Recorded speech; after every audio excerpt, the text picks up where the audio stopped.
En ce lundi 3 mai, Marvel nous a donné une magnifique vidéo remplie d'espoir et d'émotion concernant la suite des films prévus pour sortir en salle de cinéma. Dans cette vidéo, nous avons le droit à des courts extraits de films passés, mais on a aussi le droit à quelques extraits de vidéos concernant les futurs films, notamment avec Black Widow, Shang-Chi et encore Eternals. En plus de cela, nous avons eu la chance d'avoir les titres officiels et les dates des prochains films prévus. Rien de sûr, mais je pense que le fait d'avoir balancé les titres et dates que de certains films veulent dire que cette phase sera constituée des films annoncés. Et il se pourrait bien que cette phase se termine donc par l'apparition des 4 Fantastiques, ce qui serait juste incroyable. Mais avant de spéculer, voyons en détail tous les films annoncés. Commençons donc dans l'ordre des sorties cinéma avec Black Widow qui est prévu pour juillet 2021. On aura ensuite Shang-Chi pour septembre 2021, Eternals pour novembre 2021, et on a eu d'ailleurs le droit aux toutes premières images du film avec les personnages en action et de très beaux plans. On sent que la patte artistique de la réalisatrice a été appliquée. Ensuite, le tant attendu Spider-Man No Way Home, lui pour décembre 2021, Doctor Strange Multiverse of Madness pour mars 2022, Thor Love and Thunder pour mai 2022, Black Panther 2 qui s'appelle désormais Black Panther Wakanda Forever, qui lui sortira en juillet 2022, d'ailleurs très belle symbolique, The Marvels,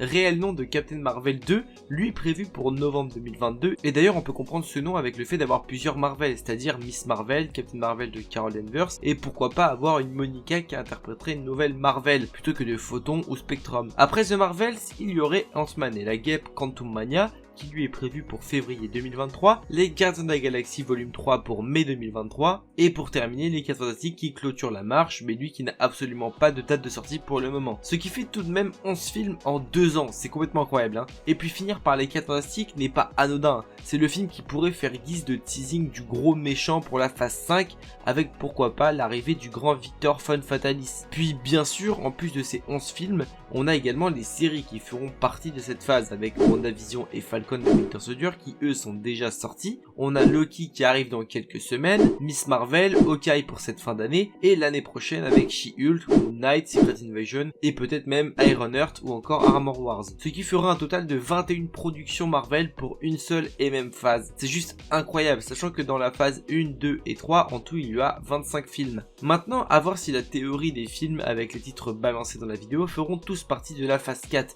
Et pareil pour les séries. Personnellement j'y crois, car ils nous ont quand même mis des films avec des dates mais aussi non datées, comme c'est le cas des 4 Fantastiques. Alors que par exemple, des films qui ont été annoncés comme Blade ou encore Deadpool 3, bien ils n'apparaissent pas dans la vidéo. Ce qui voudrait dire que pour moi c'est volontaire de les avoir laissés de côté pour la phase 5. Ça fait tout de même pas mal de belles choses pour ce futur proche. Puis autant de films en si peu de temps, et aussi dû au Covid de base, ça aurait dû commencer dès l'année dernière. Mais à cause de lui, de Black Widow à Doctor Strange 2, les films ont été décalés. Bien sûr en espérant que les cinémas restent ouverts pour éviter encore de prolonger. Bon voilà, je pense avoir bien fait le tour des infos données, de ma petite théorie concernant les œuvres pour la phase 4. Bien sûr, si la vidéo vous a plu, n'hésitez pas à la liker, la partager. Dites-moi également en commentaire quel film vous donne le plus envie. Et bien sûr, si vous n'êtes pas encore abonné, n'hésite pas, ça fait plaisir. N'oubliez pas, mais de grands pouvoirs impliquent de grandes responsabilités. Je vous fais des bisous. Ciao.